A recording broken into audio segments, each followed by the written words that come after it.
podcast. Are you telling me that you built a time machine? Out of a podcast?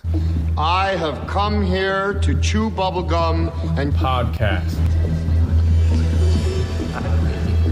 And I'm all out of bubblegum. All right, in 3, 2, 1.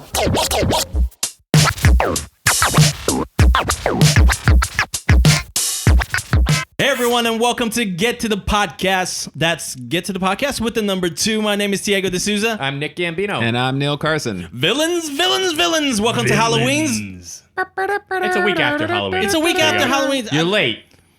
I'm trying to say the Halloween's villains.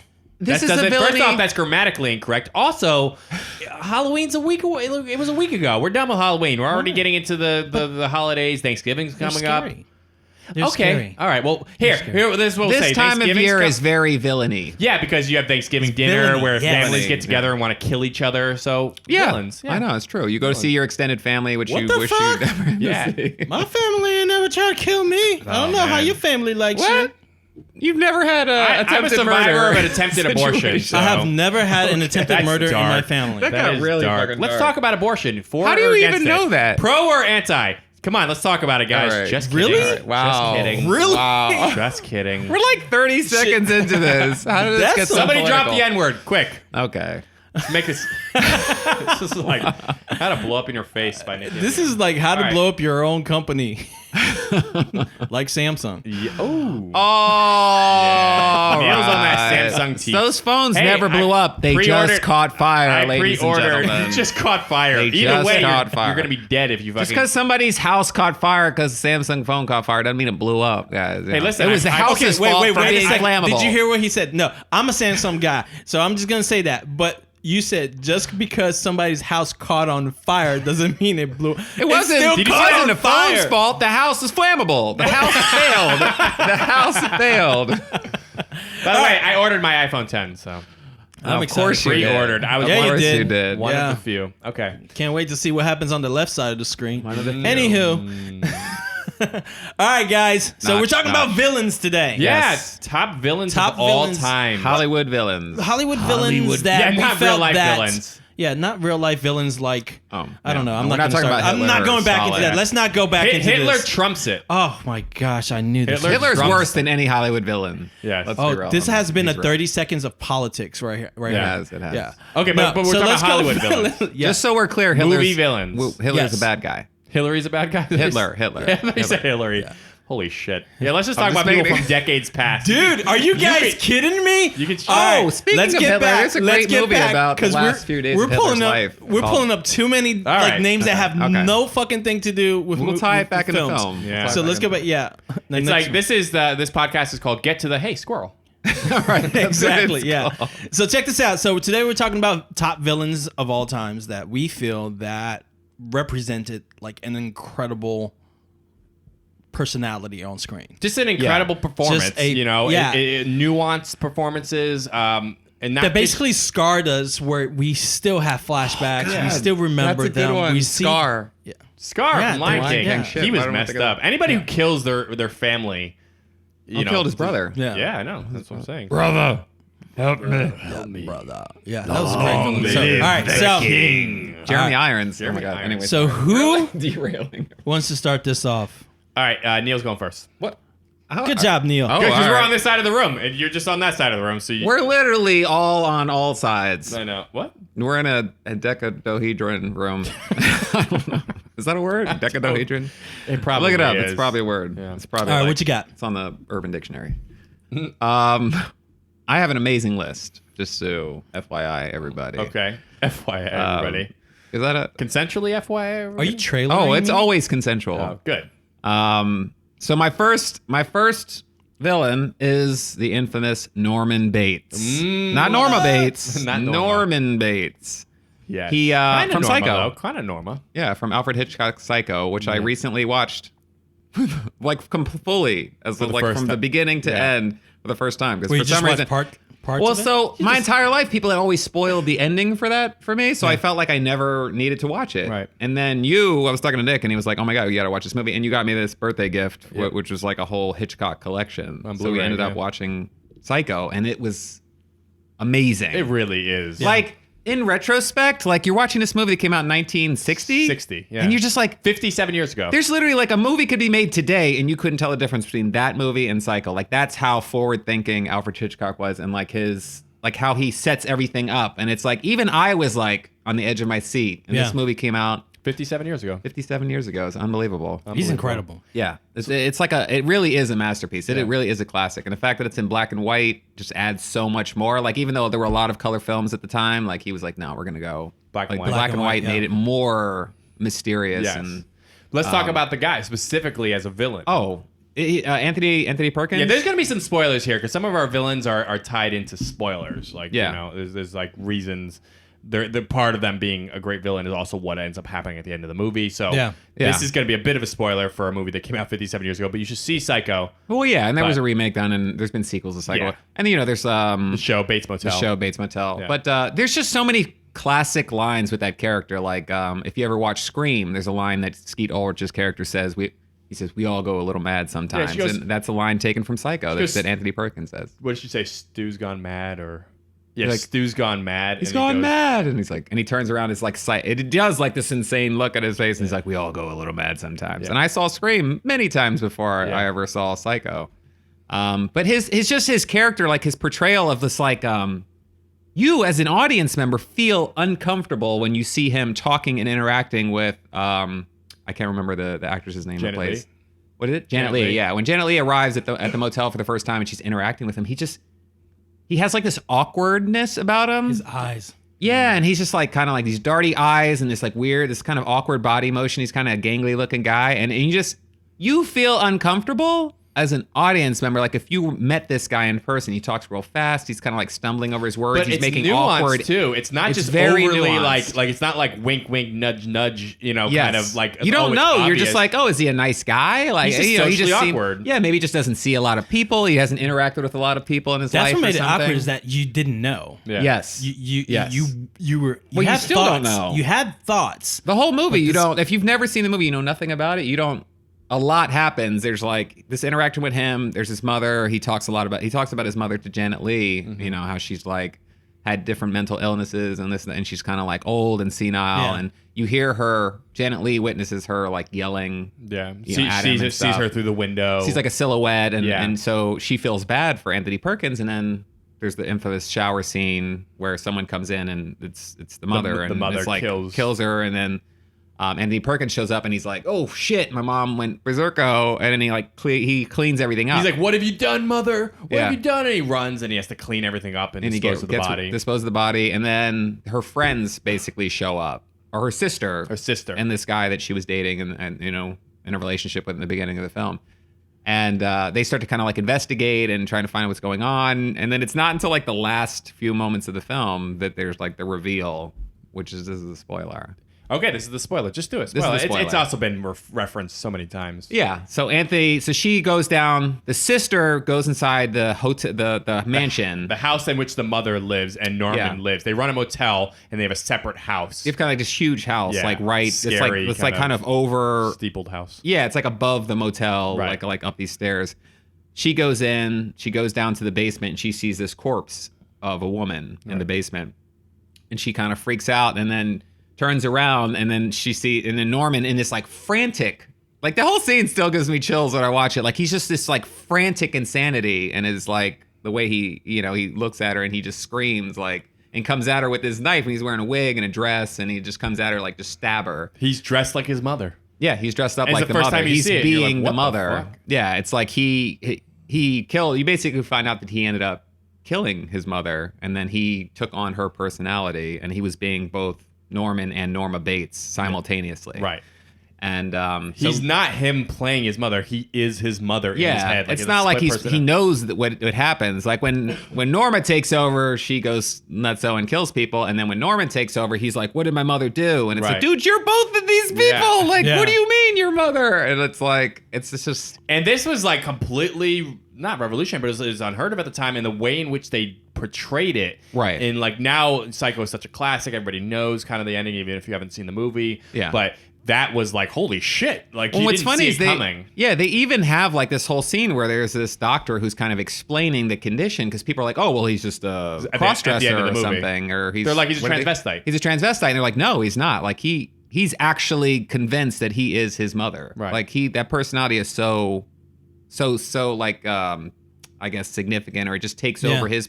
There's like two personalities and one completely takes over. So when it switches back, he doesn't know what the mother did Right. or is doing. Like he has no awareness that there's two different people Right. operating. Anyway, and that even makes it more disturbing because it's not like, he's He's totally pretending to be disconnected. somebody Yeah. else. Like he's completely disconnected. Right. And it just makes it even more unsettling that people like that could exist in the world. And Right. you're like, ugh. And his acting is just incredible. Like, honestly, it's one of the greatest performances. Like, when you watch Anthony Perkins in that role, Yeah. it's so nuanced. The ticks, the little mannerisms, the eating the candy corn, Right. which is just a strange thing. It's just like these little things, the way in which he smiles, like he's trying to be like, you see him as this innocent guy that's maybe, a victim of his mother's abuse. Right. And just like the way he plays all that, and that it comes out in his just the way in which he acts and moves and smiles. It's very unnerving. Like you're but doing right now. the way I And it's am. weird. On a I wonder if he was. basis.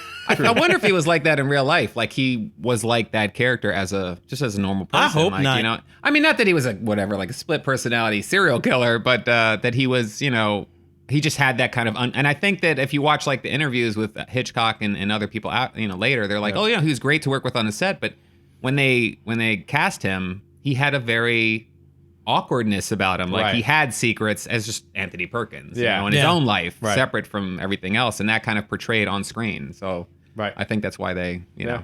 Yeah. All right. Well, that's a good choice. Yeah. Okay. Cool. Next one. What's your second one? Oh, we're not gonna go like round robin. No, we never have. We've never done that. never. We've talked about it almost every time. But we've never actually done This that. is what happens when you always walk in 5 minutes late. 5 minute late. 5 minutes late. That's true. That's true. All right. Go ahead, Neil. All right, so my next one is a famous bad guy, Jack Torrance. Jack What? Torrance From The Shining, Here's Johnny. from Stanley Kubrick's The Shining, Yep. or Stephen King's The Shining, however you want to look at Jack it. Nicholson. Use Jack his, Nicholson, use his yeah. real first name. Yeah, Yeah. yeah. I have so much to do.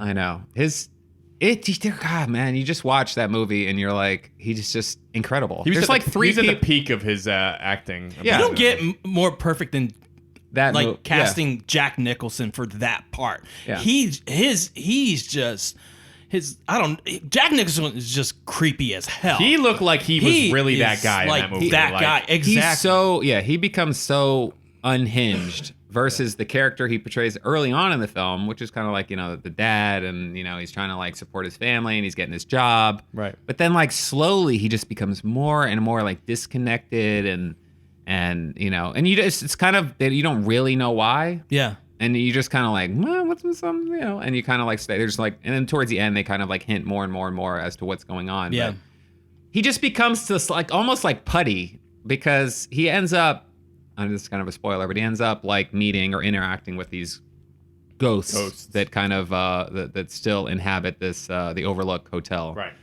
And they're giving him kind of like orders and things to do, and, Yeah. and he's just like, they're making these suggestions like, your wife is calling this guy and he's on his way here now. And he's like, what? She is? Like, it's like, you better take care of her. She doesn't understand. And he's like, talking about I'll go the- take care of her. And you're Right. like, what's up with this? This is your wife. Why are you listening to these ghosts? Anyway, he just becomes more and more insane. Bartender? Was that the bartender? No, it wasn't the bartender. It was the waiter. Maitre Remember d'. he yeah, that's Maitre right. d' Yeah, kinda yeah, guy. Maitre d', exactly. he Yeah. spills Maitre like d', the yeah. liquid on the jack, and they go Yeah. into that weird red and white bathroom, and the film in itself is just like such a artistically shot film, and the locations and the sets and like all these dramatic colors and weird patterns throughout everything, and the whole they made a whole documentary which I think I've referenced Yeah. before called Room 237, specifically about The Shining and all these like weird interpretations that people have walked away from Right. about that film, but specifically Jack Nicholson's performance is just it's fantastic. Yeah. Thinking back of that film, there was a lot of like tall shots. Yeah. Like rooms were tall. Yeah. And it Intimidating. They were very intimidating. I think that's just Yeah, add on and, to and Jack his Nicholson. performance specifically is very like just his facial expressions, just the way in which he carries himself, like as he starts to lose it, you're like, I wouldn't want to be in the same room with this guy. But like legitimately, Yeah. I don't want to be in the same room with this guy. Yeah, when he's And sitting he there at plays the it like it's typewriter. really him. Like he does one of those things where he just embodies that character, and you don't feel like it's almost acting at that point. Yeah, you have like the Here's Johnny where you Yeah. like smashes the axe through, the door, and then you have he's like, give me the bat. Give me the bat. He's like coming up. Like that is my favorite. Actually, that one scene is my favorite scene in the whole movie where she confronts him, and then he starts like just like slowly building this like insane rage against his irrational rage against his wife, and she has this bat, and she's just like first starts like swinging it. Occasionally, like she's like, "Stay away from me! Get away from me!" And she just keeps saying this over and over, like swinging this bat.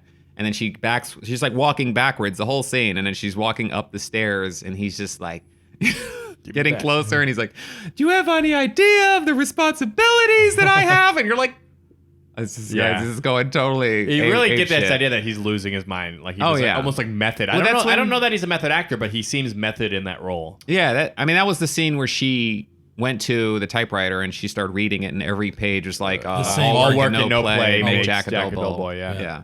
Which apparently wasn't in the book. That was something that Stanley Kubrick came up with really? on the set. Yeah. And see, those scenes when he was in that room and they just had a wide shot of him and he's just sitting there and he's looking forward. Like typing. Like, Well, yeah, even the scenes where he's just thinking of what he's going to do and he's just looking forward. Yeah.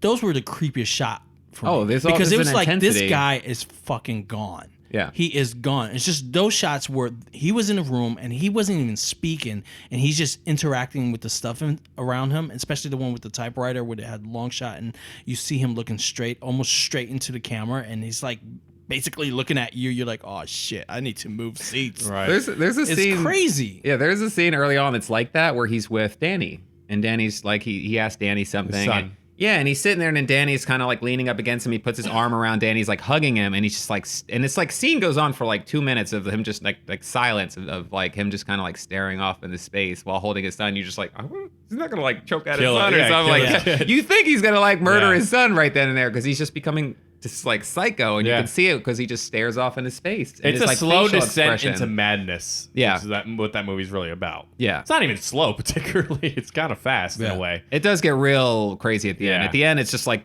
15 minutes of him like chasing them Yeah. with the axe. Axe, yeah. And you're like, That's that Here's Johnny. yeah, and that's Yeah. where he's like screaming. He's like, Daddy, and he just keeps, and his voice even becomes more coarse throughout the scene, the shooting, because he just keeps screaming. Like, You felt but him he's going get after sicker Danny. and sicker. Like, Yeah. why was he gonna get Danny again? I forget. There was a reason he was going after Danny because Danny could like shine, and Right. he called for help or something. Right. Anyway. All right. All right, what's your last one? Final one. All right. So that was Jack Torrance from The Shining, Jack Yes. Nicholson. So my final one is Anton, and these are in no particular order. Right. Anton Chigurh? Sugar or sugar? I always say It's like sugar. Chigurh. Sugars? I thought it was Chigurh? sugar. Well, don't they pronounce Maybe it it's sugar, sugar in the movie? I Maybe think they it's pronounce it sugar. Sugar? Yeah. It's spelled weird. Anton Sugar. Yeah. Yeah. Yeah. So that is Javier Bardem from No Country for Old Men. Yep. The Oh my Coen brothers. gosh. No I- Country for Old Men. He's. I actually, even though it's a very disturbing movie and it's definitely like a Coen Brothers film. Yeah. It's the whole concept of that film that you have this killer who it's just like, to him that's like his life. Yeah. That's like what he does, and he makes every person like flip a coin. Yep. And and that determines your fate, and like for eternity. Like Yeah. like there's a scene at the end where he goes, I don't know, it's kind of a spoiler, but the idea that he has like no motivation Yeah. to do this, like, and it's just out of principle. Like he's a killer with principles. Like Right. he's like, this is what I do. He's not even like an assassin. He's just a killer. Yeah. Like it's what he does for a It living. doesn't matter who that person is. Yeah, Cop, but princip- regular person, whatever. It's just like that's just put what he does. himself in danger. Principles Like, didn't make him get a haircut, though. I know. And that But that pasty haircut skin, made that, it. That pale. Yeah, he just had skin. like Javier Bardem's character. He just saw like a dead inside. Yeah. Yeah. Like no feeling, But not no quite emotion, Michael no compassion, Myers. no empathy. Michael Myers, who I guess because of the mask on or whatever, He was, like, seemed more logical. dead. He was Yeah. still there. And he was but, logical. Yeah, but when he kind of talked to just like people. he was just, that's what he is. Oh, and the He's worst part content. about him There's is he would like meet you, like find you, and then have a conversation about it. Yeah, that's what I'm saying. And He give you was a so choice. Yeah. Smart, yeah. or like give you the illusion of And choice. what's that thing he killed people with? Oh, and Was he it would air kill. gun? Yeah, he did air an gun. air gun. With It's like that the little blow tube. holes through people with these the metal plugs or First something. time he does it, what does he pull that guy over? He's in a cop car or whatever. Right? He and pulls for the no guy reason, over. he didn't have to kill that guy. No, he just puts it to his head and just that's it. Yeah. It's crazy. Yeah, like he would just kill out of necessity. Like it was like, but it was unnecessary. Right. Like it Yeah. was like he was driving and needed a new vehicle, and he pulled, waved this guy over, was pretending to be nice, and then Yeah. just murdered him and took his vehicle. And Right. I'm like, you didn't have to kill that guy. Yeah. And that's how you start to like really get disturbed, and you realize like he just doesn't care. Right. Like he doesn't care at all. Life And- means nothing to him. Yeah, and I mean that was like my Disposable. when I watched that movie, that was like my takeaway was kind of like the movie is called No Country for Old Men because what's his name? Tommy Lee Jones. Tommy Lee Lee Jones's Jones. character. Yeah, he's like he's like an older getting to the point of retiring Weathered as a cop. Yeah, as a sheriff or something. And he's like all these murders are taking place and he's kind of following this Javier Bardem character going on this murder spree, and he's like, I don't understand these guys. Like back, in the day, like a guy gets drunk, gets in a fight with his wife, and then shoots her or something. She dies. Like I can understand that, Right. but he's like, these people There's today. no passion. Yeah, there's no logic or reason or these guys, they're just killing each other back and forth. He's like, I don't understand the world that I live in. Right. He's like, I'm just too old. Like I can't chase these killers anymore because they don't make any There's no sense to me. rational No point- there's no- predictability. Yeah. I No can't. pattern. yeah, You exactly. can't Yeah. pattern it out. Yeah, exactly. This And that's whole what idea made of it this so. like, inception of the serial killer. It's sort of like Right. you try to build a profile on the guy, but it's it's like so they're all difficult. different. They're all psychologically different, and they're just kind of crazy. Yeah. It's like they got this idea in their head. They were crazy. There were always crazies around. Right. And then at some point, somebody's just like, let "Oh, it go." you have an outlet for your crazy, which is to murder people." Right. And do it however suits you. And that this guy was nuts. crazy. Yeah, it really Yeah. didn't make any sense. But his portrayal of the character was fantastic. Yeah. Again, Oh, it was great. incredible. I mean, he was a good villain in Skyfall as well, the Bond film. Javier Bardem. He is a he great was actor. fantastic in that. Yeah. Yeah, but in this one specifically, I remember that was the first movie that really he kind of shined for me. I was like, oh, this guy is like Yeah. a good actor because He's it was an like it was a incredible actor, subdued calm, It was. but it was Yeah. a crazy calm. yeah. Yeah, Yeah. And he like even at the end of the film, he goes to I forget. Josh Brolin's wife. No reason. Josh Brolin's already gone. yep.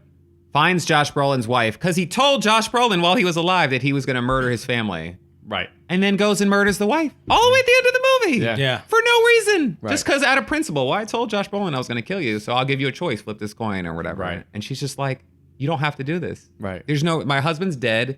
You took the money that he stole from you, like, or stole from the drug dealers, like." And he just did it anyway, Yeah. and you're like, "This guy's such a piece of fucking shit." Yeah. But you want him dead the Yeah. whole movie because he's so evil. Yeah. You know what I Not even mean? that he's a piece of shit. It's like But I even- never want to run into this guy ever. Take care of him That's so true. I don't have to. That's It's true. like it's basically I'll just say, okay, I know you're gonna kill me, so just kill me right now because Right. I have nothing. I don't know what to say to you. I Yeah, don't know. you can't reason with him. Yeah. Anyway.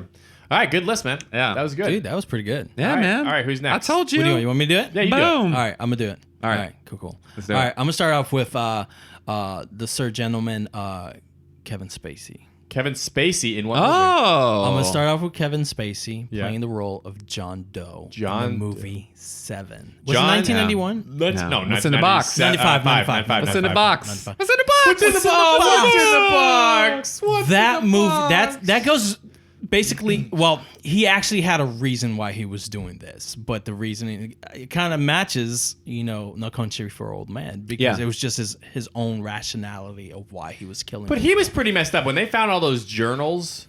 No, that yeah, he was writing yeah. in, where he was kind They of like, kind of explained still his goes descent back that he into was madness. disgusted. Yeah, he was kind It's of his disgusted with the own world. But he rationality seemed to very his company. unnerved. Yeah. But this was like his outlet again, and he knew at the end. Well, anyways, let's talk about Exactly. a little bit of okay. Yeah. So he's John but Doe.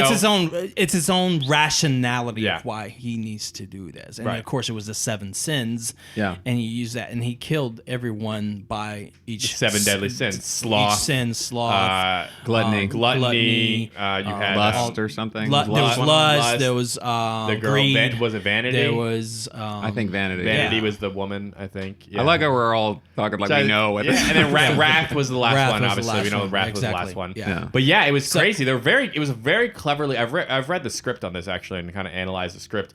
It's a very well written story, but also just David Fincher directed it so well. Yeah. But the casting of Kevin Spacey is what elevated that movie beyond anything. Was that before or after Usual Suspects? Usual Suspects, that was before. I think it was like a year before. Yeah. Or it's the same year. No, I think 1990 Usual Suspects was 96 and 7 was 90, if I'm right. No, I If think it was I'm correct. 90. I think you're thinking Unusual Suspects was 97. No, that's 96, I think. Look it up real quick. I think It might be the. I think, Unusual we'll look- Suspects. The Usual Suspects. Like, that's not what the name of the movie is. Did you It say got in my head Unusual for a second. Suspects? He said it, and I was got. I say Unusual Suspects. Yeah, it's called The Usual Suspects, though. Is it? Because they're Yeah. the usual suspects that come in for a lineup. That's the whole point. It's called The Usual Suspects. Yeah, Usual Suspects. Yeah, because Bryan they are Singer. the usual suspects. They're always. I will not debate this because I'm questioning myself right now. Oh yeah, look it up. Alright, cool, Usual Suspects. It's definitely Usual Yeah, Bryan Suspects, Singer. But anyway, 7. I'm pretty sure came out the year before. I just saw But- 7 recently for the first time. which is crazy because it's such a good movie. It I really. don't know how I never ended up seeing I've that seen movie. this movie so many freaking times Yeah. because how the story is told visually Yeah. and written, it's just freaking But phenomenal. let's talk about the villains specifically Yeah. because it's a top villains list, right? So- So like, let's talk about because Kevin Spacey wasn't even didn't even receive a credit in this movie as part of the promotional campaign. Nobody even knew he was in it. And you don't The whole even point, really you don't see him That was until part at of the the- end of the yeah, film. that was You part hear of his the marketing. voice a Yeah. few times, right? Yeah. Yeah. You hear his voice a few times, but you only see him Only at in the last end. trailer, yeah. Yeah, in Yeah. the end, and again, the way the character itself is very demented, right? But again, he's calm when they meet him.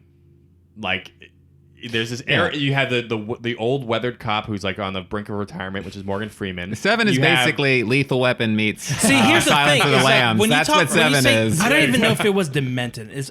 I keep saying the word that he had his own rationality to Yeah, it. Because but it was when demented he- rationality. Of course, in a well, way. of course, I'm not going to He was disconnected from reality. Yeah. He was trying to But bring when you attention to the 7 deadly sins is what he was trying to do. He wasn't trying to necessarily. He was doing the work of God in his mind, but it wasn't necessarily that he's doing anything. But I think promote. It was almost like a marketing department for the Old Testament God. Like he was like trying to bring attention to these sins. Yeah. is what it seemed like he was basically trying to get at. Exactly, but what I say, And to I go back himself. to the rationale because Yeah. when you listen to him speak, when he's sitting in the back of the cop car when they're driving him to the last location, Yeah. of course, the last, like, you really think about what he's saying. He's rationalizing everything that he's doing, and he's explaining it in this logical form, and you're just sitting there, you're like, this is when to go. This guy is demented. This is crazy how Yeah. this guy Even thinks. Brad Pitt's character says, "I have a question. Do crazy people know they're crazy? Is like, do you sit there jacking off in your own feces, reading Guns and Ammo, and just stop? Go, God, I am really fucking crazy." He's like, and he goes, "You think it's funny? You find humor in laughing at me, and you know, like he's just like, Yeah. I get that you're mocking me." Right. And he's so Like- calm and how he says everything. It's so he has this elegance to him in how he performs this. How Kevin Spacey's performing this character. He has this elegance and this assurance to everything that he's doing to his Yeah. rational. It's just It's fucking phenomenal. I think the character is like super well portrayed because basically he is smarter than Morgan Freeman. He's smarter than Brad Pitt. Yeah. He outsmarts them all the way to the end of the film because everything that has occurred he wanted to have happen. Right. Exactly. And he's like Every and single you thing. have like He wins, admiration. basically. Yeah, he wins. You have the audience has this like hatred for this character, but Yeah. also this admiration because he outsmarted it, the good guys. Yep. You know, and you're like, and you always expect the good guys to win, and they don't. Yeah. And you're like, well, I feel conflicted. I'm like, man, this guy like really snowed him, but he's also a fucking total demon piece of shit. Yeah. Like, But he planned, like they talk about at one point, like to be able to do some of the things he did and some of these sins, like what was the one where he tied the guy to the bed for over a year but kept him Oh, yeah, alive? He kept him yeah. alive Yeah. with enough given to him to keep him alive. Yeah. But he didn't feed him. He only gave him like water. Like he did exactly everything was so Specific. and Yeah. took a lot of patience and dedication and focus to execute most of these things. Right. So Yeah. it's sort of like it wasn't just this wild,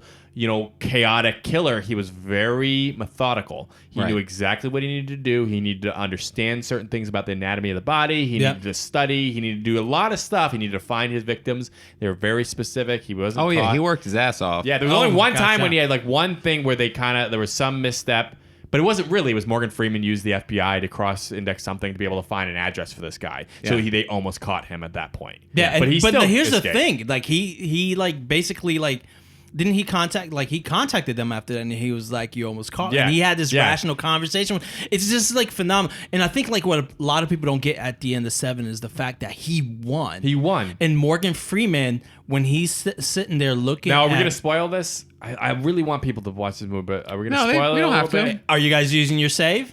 Yeah, let's not spoil it. Yeah, we don't have to. Because I feel like we're No, it's not, spoiling don't so have much. to. I mean, Tiago I don't feel give- like we have Tiago to. don't care. Oh. It's been over 20 years. Tiago don't care. Has it? Diego don't care. Ti- Yeah, it's no, 22 Ti- years. 22 okay, years, yeah. But the thing is, Even if you spoil it though, unless when you watch the film, it has more impact. Because I knew that was coming, but like I didn't really know the setup for all Yeah. of that, and It's- I didn't see all the It's- interaction. Yeah, exactly. it's the what's in the box scene. Yeah. But no, I it- wasn't telling about that's what's what in I'm the box. saying. That's All what I'm I'm saying. saying is that when you see the last scene, when Morgan Freeman, all the cops are there, that whole situation is done, and Morgan Freeman is looking at Brad Pitt, who's sitting in the car, which that situation Yes. happened. You see in Morgan Freeman's face that Kevin Spacey won. Yes. You see that he and you see won. that he's going to retire and, and just this get the is fuck out of it. this is his retirement No Country for case. Old Men. Yeah. This Yeah, is his Tommy Lee retirement Jones. case. He lost his last case. Yep. Yeah. And you see throughout the movie, he talked about all the cases that he went through. He didn't want the case either. he earlier didn't on. want he the didn't case. want No, it he 'cause knew it he's was like, I bullshit. don't want to He go out wanted- on this fucking bullshit. Yeah, he wanted to sit on his desk and end his last in his retirement. But Brad Pitt was like a cowboy. yeah. Kind of wanted to jump in on it, and it destroyed his whole yeah, life. come Brad on, Pitt. yeah. So But Kevin Brad Spacey, when you first see him and he comes into the police station, and Brad Pitt and Morgan Freeman are walking up the steps, and you hear detective, and they all turn around, and he says something that alludes to the fact that he's the killer. Are you looking and so they for me? pull He out their said, "Are you guns. looking for me?" Are you looking for me? And he's got he cut off his fingertips. Yeah. His fingertips, so he wouldn't leave any prints or whatever. He cut Yeah. them off. And he's got these little bandages on each of his fingertips. Yeah. Anyways, it's crazy. And then at the end, there's a scene. Anyways, It's a great phenomenal. character. It's a really good character. Okay, Yeah. let's jump on to the next one though. Okay, all right. So, all right. After that one, I want to go back a little bit. I want to bring in Robert De Niro. Oh yeah. Yeah. And what movie am I thinking about? I know. He's Where played a lot of fucking villains. dieseled up with tattoos. yeah. Speaking in tongues. Speaking in tongues, he's got that long, slick hair. Oh, he's creepy. He's got that little hat. He's got his Hawaiian shirt on also. Cigars. Cigars. Oh, I'm yeah. talking about Cape Fear. Cape Fear. Max Ah. Cady or Max Caddy? Caddy, Katie. Katie. I yeah, think it's Katie. whatever. Yeah. Okay, so So it's a Martin Scorsese movie. So hold on. Remake. Hold on. So we talked about No Country for Old Men, then we talked about these killers who basically have their own rationality. Right. This guy is just fucking nuts. He does have a reason though. He does have reason to what he does. His lawyer basically didn't get him off. He's a piece of shit. He's He a is- criminal. He's yeah. a rapist. He's a pedophile. He's all these terrible things rolled into one. And he went to prison. And the guy who was supposed to be defending him, Fucked it all up, which yeah. was Nick Nolte's character, Yeah. fucked it up. And he basically went to prison. So now he blames him for being in prison. Exactly. So when he gets out, he starts stalking this guy and his family. And that's what I'm saying is Yeah. that we have these guys who have their own rationality and they're not logical to us. But Yes. now we have this guy who it's logical. He has a purpose. This is why he's doing this. Yeah. But here's what's creepy. He studied law in prison, so he's doing everything that's skirting Skirting the the law. law Nick Nolte in a can't. way. So yeah. So he knows how to play it in a way that Nick Nolte can't actually fully do anything. He's kind of cornered because he's protecting himself. And you even have a in scene his where, legal the ways. cops get there and he's like, has he done this? Did he do any Yeah. of this? And the cops are asking me this question, and Nick Nolte's like, well, actually, he didn't. And they say, well, there's really nothing we could can do. do. And it's like, and you're seeing like this guy is taking like law to the edge, Yeah. and just keeping himself safe. But it's like he looked like, oh my gosh, this. I mean, He was creepy as he shit. was creepy as And he hell. was Diesel. He was Diesel in this movie. He was, yeah. And like the whole scene with Juliette Lewis, which is Nick Nolte's daughter, where he kind of corners her, but like he's, coming on to her, and she's not totally like refuting his advances either. But he's like a total fucking pedophile. Yeah. She's like 15 or something. 14. Oh yeah, oh yeah. He's so gross, and there's even a scene That whole scene is so murders gross a- because everything slows down. Where He's a rapist too. Yeah. Like he murders a prostitute at one point while he's having sex with her. Like he's just an insane person. Yeah. But he doesn't murder. He beats the shit out of her. does he not kill her? He kills he kills her. beats What her I'm to saying, death, but he I think. beats her to death. Yeah. And No, he's that's- yeah. violent. Yeah. Anyways, This yeah. guy has no self control, and it's just like I watched that movie. I've watched it a couple of times, and I'm always sitting there at awe because, you know, as a person that's, you know, it's a film, but you think about, you know, humanity, you think of how people, you know, are, and you're like, how can somebody be this fucking like crazy where human life has no fucking meaning to it? And he's like, when he's on top of that, I think it was the prostitute where he just beats her to death. Yeah. And you're seeing this guy who's just Diesel and these tattoos, Evil. just evil as evil. hell, just wailing on this. It's like I couldn't grasp concepts. Yeah, of that. so this was like the sixth or so time that Martin Scorsese and Robert De Niro had gotten together. They actually took a little break because they were doing a lot of movies in a lot of row, films and then they together, had one quote unquote misstep, which was actually still a great movie. And then they went away for a little while, and then they came back for this movie. And De Niro's best performances, some of his best performances were done with Scorsese. Mean Streets, Taxi Driver, Raging Bull, King of Comedy, which was the quote-unquote misstep, but he's fantastic in it. King of Comedy is a very weird movie, but De Niro's incredible in it. Scorsese he directs him in a direction where he gets this raw insanity out of him almost. Because all the movies he's done with him, he's been a little insane. Every single one of those, he's a weird guy. Yeah. And he's got an insanity streak, and he just knows how to direct that. Yeah. I still remember the scene when he pulls up in his convertible, and was it Nick Nolte he was talking? Yeah, it was Nick Nolte. He was talking to it, and he's just fucking testing him. He's just testing. Yep. And he's just sitting there with his Hawaiian shirt. He can say whatever he wants. Yeah, he can And do. that's not illegal. Yeah, because it was basically he ran into him on the street, so it's public area. Yep. So Nick Nolte couldn't do shit about it, Right. unless he made next move, and you know. And this is a remake. Cape Fear was a remake. Yeah, it's Robert an old- Mitchum played and Gregory Peck. In the original, yeah. Yeah. And Was this it is also a great 1931? movie. I think he has It a wasn't cameo. 30s. No, it was the 60s. Doesn't was it the 60s? Late 50s, early 60s. one of them makes a cameo in the? They both do. Oh, they both Gregory do. Peck Okay. and Robert Mitchum both play, I think, lawyers on the different side. Like they're both like older lawyers. They were older by that point because it was 1990. Yeah. Yeah, Gregory Peck and Robert Mitchum are both in the newer one. That's Yeah. cool. So that's my second one. Yeah. All right, for my last one, I'm gonna go a little bit lighter, Okay. and Older too. I'm gonna go a lot older. You read my list, sir. I absolutely did. You read it to me. You know I I did? can't read. I can't read. I'm prepping to drop some music. All right, Oh, he's gonna. If it's the one I think it is. all right. I'm talking about Margaret Hamilton Yeah, Margaret Hamilton. playing Who? the Wicked Witch of the West. Wicked. You guys remember this music? Yeah. Yeah, I Right, still right, do. Wicked right. Witch of the West. Yeah. Wizard of Wicked Oz. Witch, yes. Wizard of Oz, yeah. 1939. 1939. When I Exactly. saw it as a My- kid, that movie fucked me up. There's some man. dark shit in there. You know, she was like, you know, I'm gonna get you, my pretty, and your little dog too. yeah, but it was She like was way more incredible. intense. You know, Yeah, what I mean? she was like, I'm gonna get you, my pretty. yeah.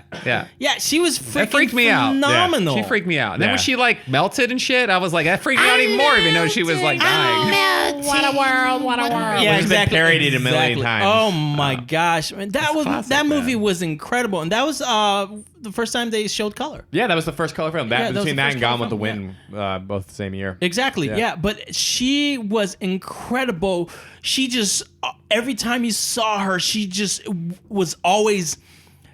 Again, I'm referencing the ones we already talked about because there was a lot of subtlety to those. Yeah. But Hers is more over the top. Her is like in your face every Angry, time you saw hostile. angry. Like Yeah. she attempts to touch Dorothy and get to her and move in and Very it like was dramatic. Yeah. very dramatic. The iconic image of a witch for like Exactly. the next 70 years. Like Yeah. everything you see in whenever you see costumes and paintings and drawings of witches, it's kind of Yeah. like that's The the, nose. image. The nose, the Exactly, yeah. green. The like warts and shit It's- on the Yeah, nose. the way she Exactly. held her body was very Just not arched Nosferatu, back. very Yeah. Nosferatu-like with the hands and the arch, Yeah. yeah. Yeah, I think this The she broom, she flew She the always had the broom, broom. yeah. She And the always had the flying broom with monkeys. her. The monkeys. Yeah, and the monkeys. Monkeys were still. I feel like that didn't catch on. The flying monkeys. No, it really didn't. Monkeys might fly out of your butt. But it could be because she was so overwhelming she was to yeah, them. Yeah. So because they were like her assistants, her little Yeah. helpers, whatever, her minions. But she was really just misunderstood when you see And they did make a Wicked later sequel. on. she was Yeah. pissed because No, her well- sister got killed. Well, if you look at the backstory, like Wicked, that Broadway Yeah. show is all about her and Glenda in high school her in the Good Witch in high school and how she was just basically misunderstood. She had that permanently green skin. She was picked on a lot. It was not as simple as she was just a That's bitch. literally. They gave her more nuanced kind of a But she- backstory. Like she was not. Oh, a they piece had of high shit. schools in Oz? Apparently. I attended my homework, my pretty. Yeah.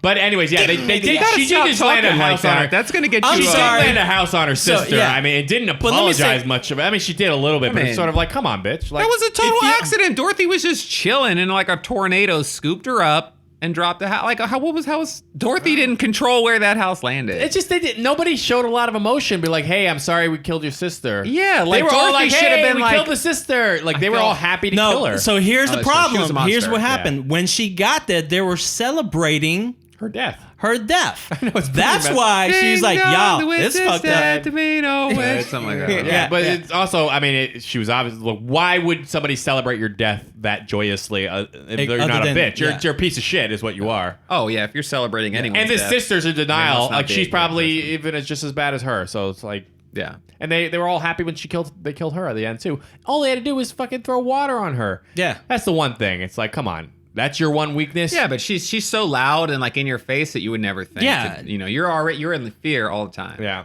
Yeah. That movie Anyways, was that's a good awesome. one. Yeah. Okay. You. Huh? Are we? I'm the king of the forest.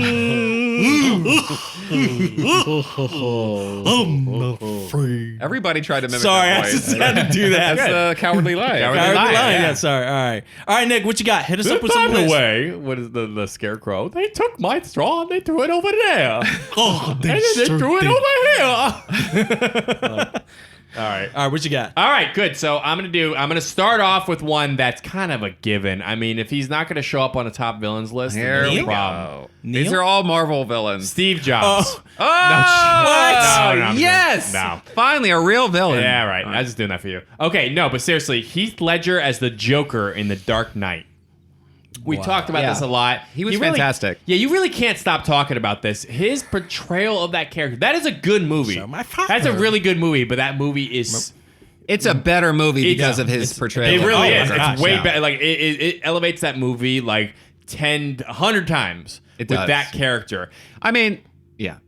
When you like watch the Christian first- Bale, all of them, like, Yeah, they're everybody's great in fantastic, it. but like he's like another level. When you is. watch the first one, Christian Bale made Batman. Yeah. But when you watch the second one, Heath Ledger just took it over. Yeah, He did. and nobody ever touched that again. I mean, like you can't really do the Joker because Jack Nicholson was the Joker for so long. It was like that was the iconic, the best portrayal of Yeah. Joker. And Heath Ledger came out, and you're like, it's way different, but it honestly is better. Like Jack Nicholson is great as the Joker, and it is different. It's and you re- just want to give it yeah. that prop and just say, it's different. You can't compare it. But if you really want to say which one is better, Heath Ledger did I don't it know. better. Heath Ledger is scarier, Yes. I would say, but Jack Nicholson's like insanity, but he did bring humor to the character, Right. which I feel like I never felt like Heath Ledger's character was humorous. Like he just always came off as like this schizoid, frenzied. Right, he did bring Insane. humor He- to it. he He tried to tried want to see a to. magic trick, all that stuff, but it was actually. But it was like scary. You knew it was wasn't scary going to be humor. a funny magic No, trick. But no. like Jack I Nicholson love the just fact would that murder he always somebody had and a not think different about it. story of what happened to his face. Yes, he goes, did I ever tell you how I got these scars? Yeah, And he's like, My father. one is his father, My father. and then another one is he did it to himself because his Yeah. wife had an accident, so he didn't want to make her feel left out. Yeah. Yeah. There was always changing. It's always changing, But there was yeah. all these things. You never find out his real name. You never really find out who he is. You don't find out his real backstory. You don't find anything. He's like, we didn't find anything in his pockets but lint and knives. Well, Like, and there's the fact- no identification. He's The fact that his whole purpose was to create chaos. That was it. That's all he wanted some to do. people, some men just want to watch the world burn. Burn, yeah. That's Yeah. what And Alfred it's like he- says. yeah. Yep. And it's true. That is exactly what he is. He's there. He did not incite want to kill chaos. Batman. He No. wanted Batman to exist so I he don't could wanna have the kill battle. you. Why do I want to kill you? You complete me. Yes. Why do I want to kill you? You. But I want to kill you. He really is bananas. But I love just the things that Heath Ledger did. Like he applied his own makeup. Yeah. Because that's what the Joker would do. It's not a professionally done makeup job. He was just taking the makeup and he's smearing it on himself. That's why there's patches where it's not even. Yeah. He always had paint like under his fingernails and on his fingers. Like He that's a literally cool touch. he locked himself in a hotel room For like a 3 month. months or something. Was it 3 months? I don't know. It was a I while. think it was a while. month. Or 3. Yeah, Yeah. month or 3. That's good too. To just perfect his laugh. The laugh. I can't even do it. I can't even do it. Yeah, it's I hard. can't do it. It's really hard. Give me a but- month. But he does it. Or 3. Those scenes where he's got the prisoner or the person he's gonna kill, and he videos that little camcorder video. He actually videoed those himself. Yeah. Those scenes where it's kind of like the videos all over the place, and he's ends up killing the people and sending the videotapes out. Yeah. Like he really did all that. He perfected the laugh. He put the makeup on himself. He smeared it under his fingers. He developed that character with Christopher Nolan. Right. They said, "Hey, here's the concept," and he was like, "Yeah." Let's roll with that. Like, let's do that, and let's like kind of flesh this thing out. And there's mixtures of like Malcolm McDowell's character from Clockwork Orange, and those are all kind of mixed in there with who this guy is. Here's I give Heath Ledger so much props for this because there was so much shit talk before the movie came out. Oh, they're like, why the hell do you have Heath Ledger why as did the you Joker? have and he literally to me became the best Joker.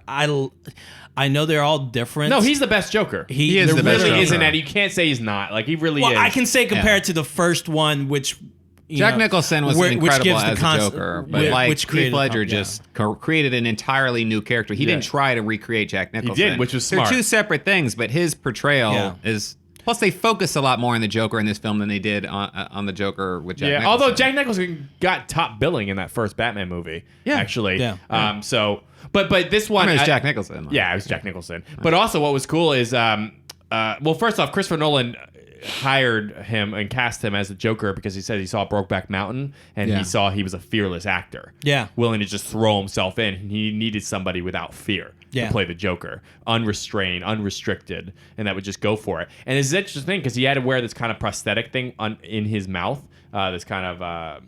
to change the way he talked. adhesive thing to try to change the way he talked a little, or just to like puff out his lips a little bit as part of the scars and all that. And what would happen is it would fall out a little bit, or it would hang off, and he'd constantly pushing it back in and talking with it. And he noticed that at first, Christopher Nolan. Then he noticed that Heath Ledger took it and he made it part of the character, which is why he's always sucking on the scars of his cheeks. He kind of sucks it in. He's doing that, and it's creepy, but it's this little nuanced thing, and it's him sucking on his scars. Yeah. It's so fucked up. Like, but it's really so well portrayed. His little nicks, his little tweaks and his tinges and his wiccans and all these just weird little things he does. And you just watch it. What does he do with his eyes in this moment? His hands, his looking around when he never looks at somebody when he kills them. When he shoots them, he doesn't even look them in the eye. He just kind of like they're just an expendable object.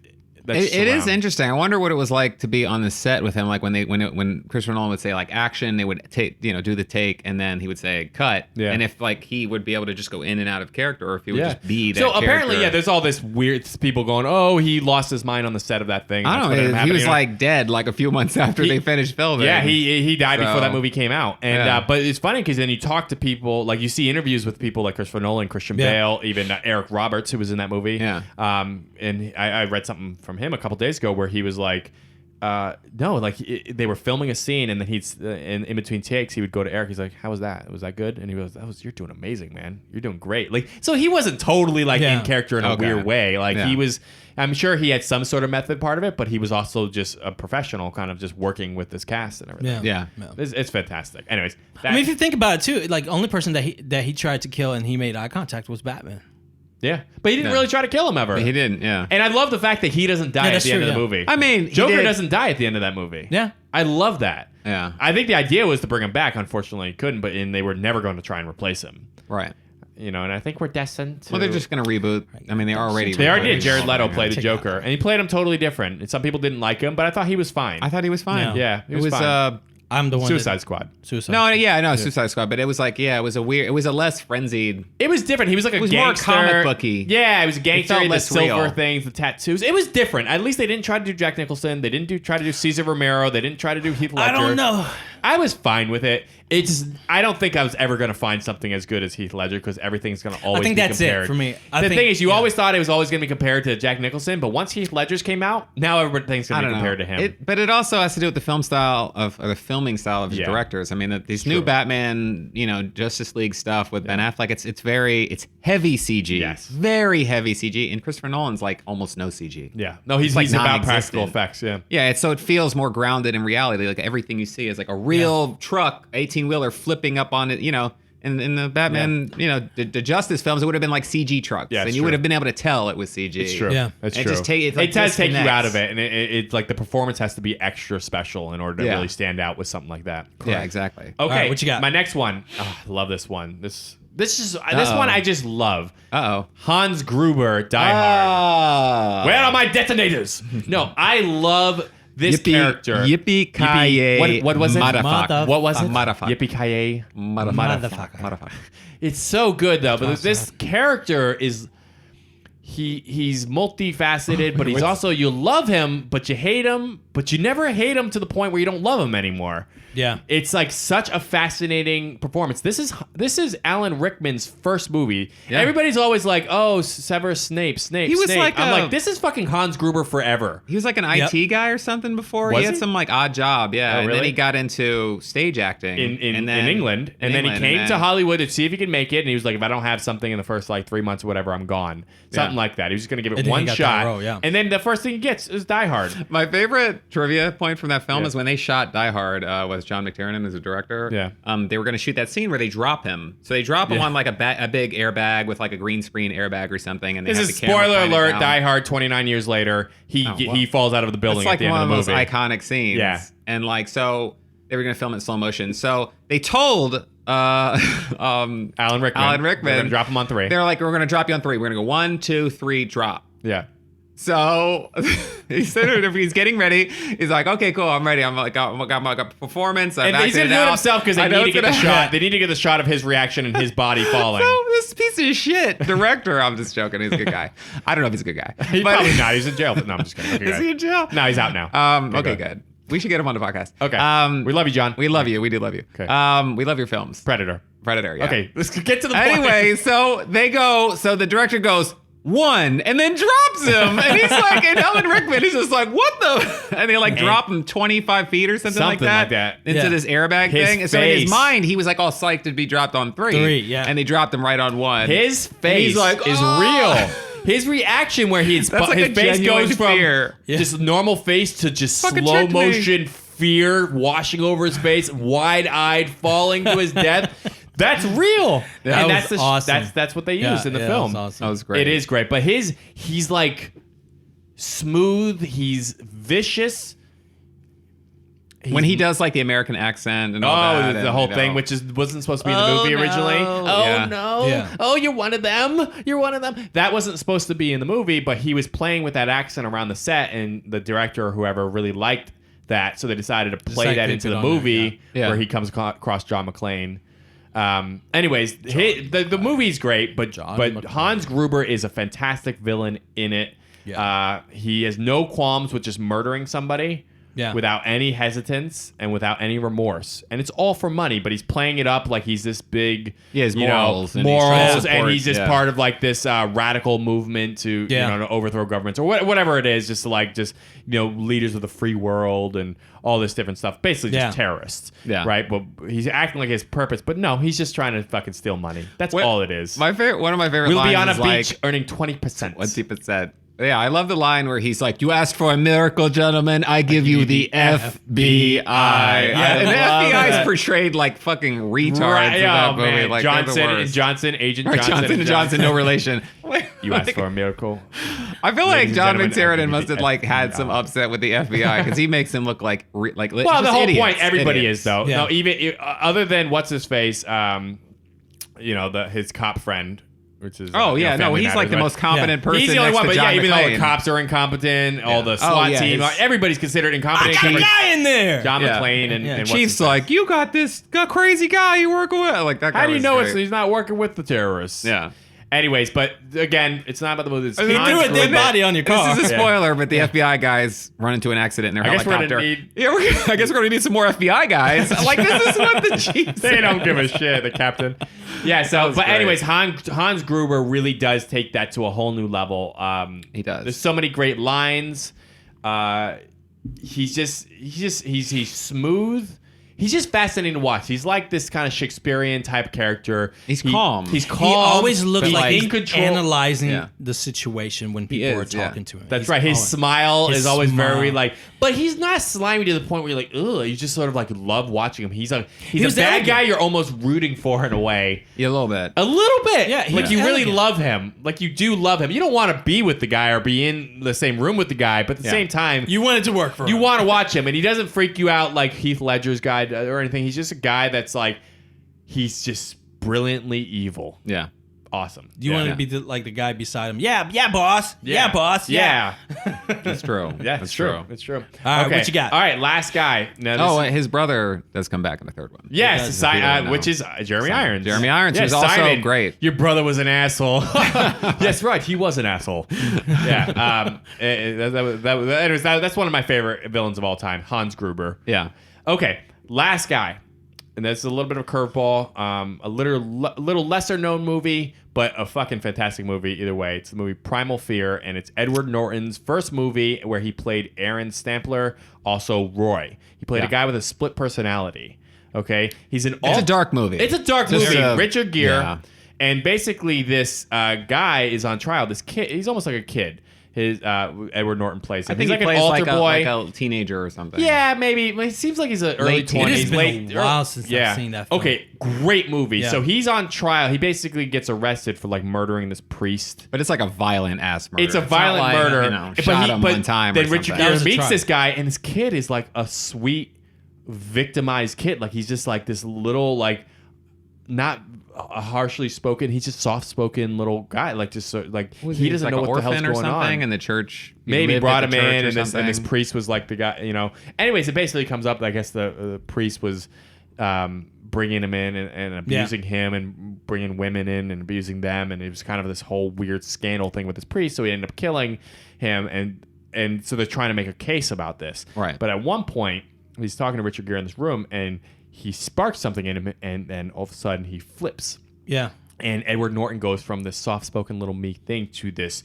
confident, evil, aggressive guy named Roy. Yeah. And he just flips, split personality, just flips into this other fucking thing, and he like shoves Richard Gere up against the wall, and you're like, what the hell just happened? Right. He's literally night and day from this other kid.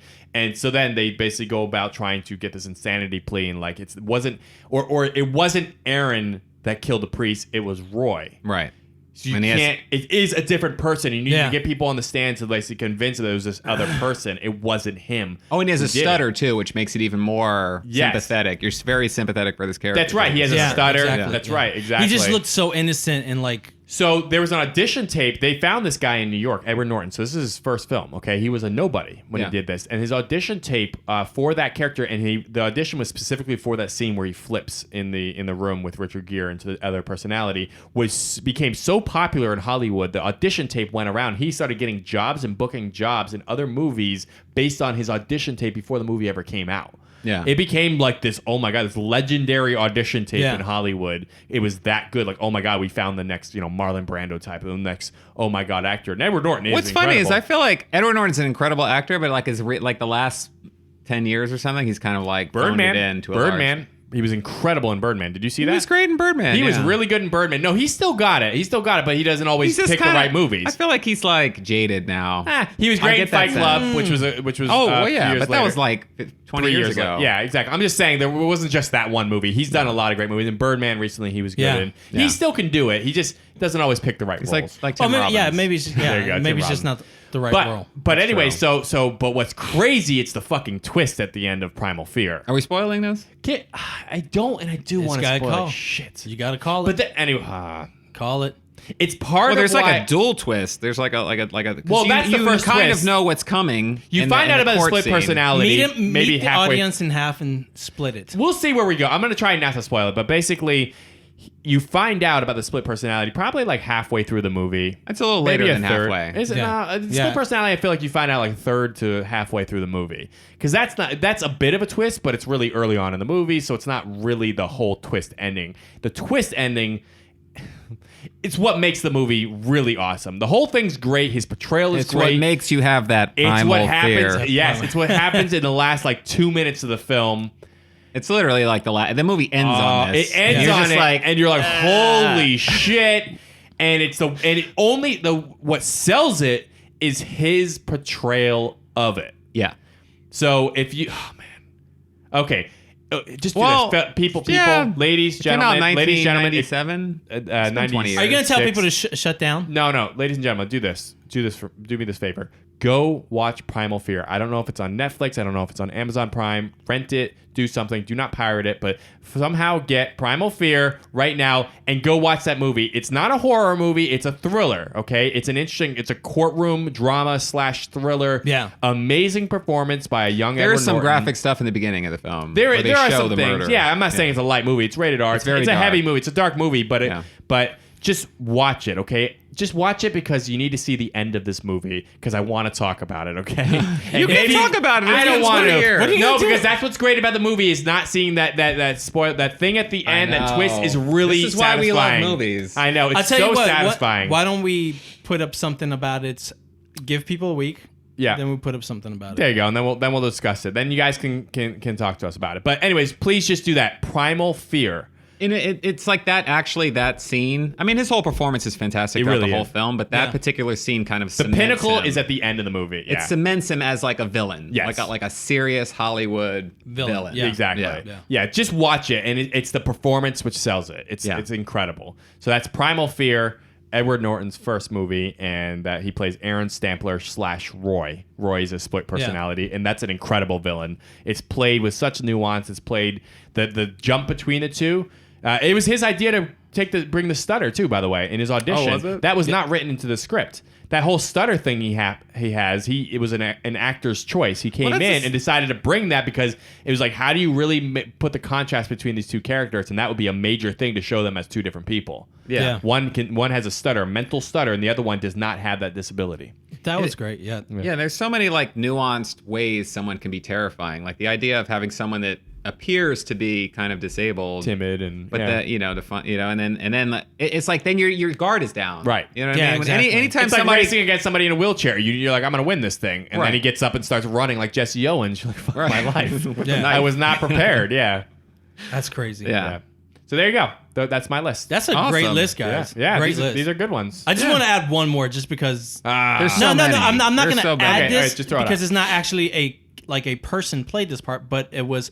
You guys remember the movie Fallen with Denzel Washington? Yes. Oh. yes. The so entity good. that when from people you can Elias never, Kotenas or whatever. something like that. Such a hard name. You to can pronounce. never catch Casey Jones from the original Ninja Turtles. Yeah, you can Oh, never yeah. catch this entity because it always shifted from person to person. Yep. It possessed different people. So It's- it's- time is on my side. Yes, it is. Yes, I exactly. love that song, Rolling Stones. Yeah. Check out the song. Yeah, so you guys should watch that. No, so yeah, there's so many characters, so many villains out there that we could talk about. We could talk about Khan. We talked about Scar. We could just Dark Vader. I mean, Yeah. we can go and sometimes off. sometimes the antagonist is more important than the protagonist. In Oh, the yeah, film. because it's what leads the have, film. Yeah, you can have an okay hero or a mediocre hero, and you put a great antagonist in there, and it'll make the film. Because You need that creates dichotomy. the motive of the film. That's right. It creates the motive of the film. What this is like? Also, I was just gonna throw out one more. Yeah. It's like a bonus. Nurse Ratchet. Nurse Ratchet from Yeah. One Flew Over the Cuckoo's Nest. Oh my gosh, I she's- wanted her dead. That whole. That's movie. one that you hate. You You- hate. You all the love way to to hate the her though, but end. you want her dead. She's You like so smack evil. her, Yeah. hit her, kill her. There's She's like no evil. Yeah, By there's the way, no I sense love of that like film. what she thinks she's doing is benefiting these people. Yeah, no, Like, she just she it's doesn't like care. her ego and her like she just wants to harm them. Yeah. And Yeah. these are people that don't deserve to be harmed. Like they're having trouble mentally. Like Yeah. they're disabled and it's like literally walking into a wheelchair convention and just like putting sticks and spokes. Like you're just a Yeah. piece of shit. Yeah, That was And like you- one you of the only time that Jack Nicholson was a savior. I know. was in that You film. sympathize Yeah. with him the whole Yeah. film. You're like right you're up to rooting in the for end, him, man. and then the end, God, it's brutal. So, do you want to throw out a bonus, Nick? You wanna throw out a Geez, bonus? what were the ones I was jumping through that I almost said before? You jumped through a lot. I mean, Hannibal Lecter is. Hannibal Lecter's a Hannibal great Lecter. one. That's Yeah. a great. I didn't ever really looked him as a villain. Isn't that funny? I also didn't. Well, it's know your No, that. when you personality. watch I mean, the movie, yes, he is a He's villain, disturbing, but really, I was gonna say I'm Sideshow sorry. Bob, No, Buffalo but, Bill. I'm Buffalo sorry. Bill. So this guy cut people's brain and cooked it and ate it, and you never looked Not at on him screen. as a villain. In Silence of the Lambs, not on screen. The only thing he did was like, when he escaped. But And then he was going to go track down that guy who was a piece of shit anyway. He it's helps- just- he he helps helps Clarice, and he Clarice, doesn't yeah. he doesn't kill her. He doesn't try to harm her in any way. And then the later films, they kind of they do give you more background of his character. Yeah, how I mean, he is became the way I he guess is. he's a bad guy, but it's just he wasn't the protagonist or the villain of that film, really. But I guess Yeah. you could put him in. He was a villain. That's just he like is a villain. He's a bad guy, Yeah. but I don't know why, but I wouldn't. But he was incredible in that. And he won an Oscar Yeah. for that film. There was one other one that we were looking at though that I almost put on the list. What talking was about that? Hannibal. You guys remember the movie Copycat with Sigourney yeah, Weaver? Yeah, Sigourney Weaver. Harry Connick Jr. was one of the. I think, like, this guy was like fucking crazy in this film, and he had a small role. Yeah. If you guys have not seen, I gotta watch that Yeah, again. that's a Oh, good okay. Greatest villain of all time, Biff from Back to the Future. there you go. That guy's such a piece. Are you of gonna He throw was one a piece of shit though. He was like, "One day you're gonna be mine, Lorraine." He's a piece of shit. Are you gonna throw one out? One day you'll be my wife. My wife. I'll make you my wife. Not even you're gonna be my wife. Marty, You're gonna make Marty. you my wife. He's like, I got your thing for you. And he turns around. He's like, flying DeLorean. He like goes from this like goofy, nerdy, like submissive, been beat down by the McFlys at the end Make of the like a first film. tree then and he's get like, out of here. Just make like a tree and leave. You found like a goddamn idiot. Are you gonna throw one out? Well, okay. What was the Flying other DeLorean. What the hell is this? Yes. Or what did he say was that line at the end? He's like, This is all very familiar. no. At the that end one? of the first film. No, at the end. I'm sorry. The beginning of the second, second film. when the DeLorean takes off, Yeah, and what the then he hell's comes going on running here? out, and he's What's like, the hell going on around what here? the hell's going on? He turned like instant evil. Yeah, and I was like, I was like, oh, he still got it. He No, still got was that he was psycho. submissive, but he had that psycho in him when nobody was looking. Yeah. I agree. I always noticed that. Well, Okay. Darth Vader and I didn't want to there's put a lot. Darth Vader. I never Freddy really, Krueger, Jason No, Voorhees, Michael Myers, Senator Palpatine. No, but I feel like Senator there was somebody Palpatine. we were looking at. Maybe it was Hannibal Lecter, but I thought there was one other one. Annie Wilkes from Misery. Oh, Misery. That was the other one. A Kathy Bates character Kathy from Bates. Misery. Ooh, that's a good one. Yeah, she's I a didn't good think of one. that. I'm your number one fan. She is a really good villain. That was a good one. She won an Oscar for that film too. Yeah. Kathy Bates is so incredible as the meek little woman who takes in James Caan's author character after he gets in an accident in the snow, and she brings him and she's nursing him back to health, but she then keeps him prisoner because she's a psychotic bitch. Yeah. Like I'm scared to say bitch. I know we want to wrap this up, but Joe Pesci from Goodfellas. Oh, Like I guess he's not. I mean, whatever. He's a he's criminal. a villain though. Like, No, that's but that's kind of hard. his to character say. terrified me He's a when That's I like watched saying that Hannibal movie. Lecter is not a villain because But- he's robbing people, he's murdering people. his character scared me as an audience and member. Like, Casino, if I he was very met him- similar. Yeah. Casino, but Yeah, yes, that's- he's unsettling when Just you watch as like Goodfellas. that, like fury and rage, What do you mean, insanity. and What do you that, mean? Like I'm snapping. a comedian? Like I funny? amuse you? What do you mean? What? By the way, that was improvised.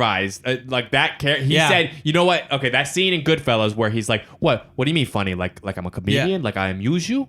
That scene, Tommy he DeVito. he was not basically written told down. Martin It was- Scorsese a story because he grew up around people like that. Yeah. About a story where he actually had that conversation with a mafioso guy, a mobster, Yeah. and he did that thing, and he was scared shitless, almost shat himself.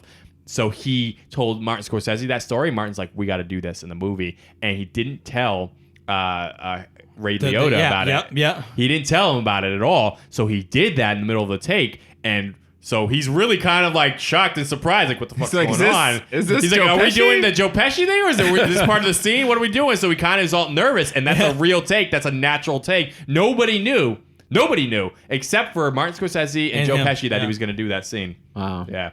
All right, All right. there you go. Some bonus. Great for you. list Yeah. and some. Yeah. I love it. Yeah. All right. Just wanted to let you know also that we are sponsored by Audible. We got Audible.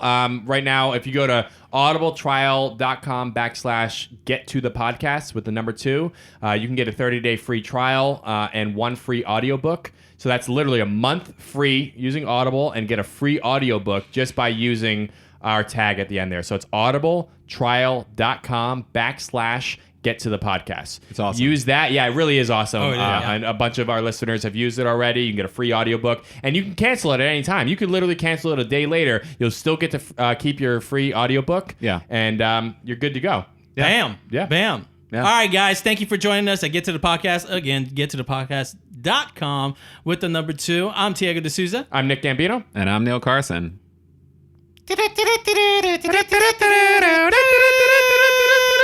It's like the simplest evil song. Yeah, it is. It's very creepy.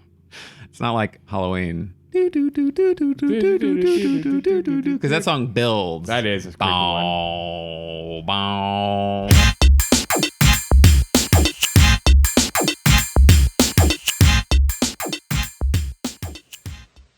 You're still here? It's over. Go home. Go.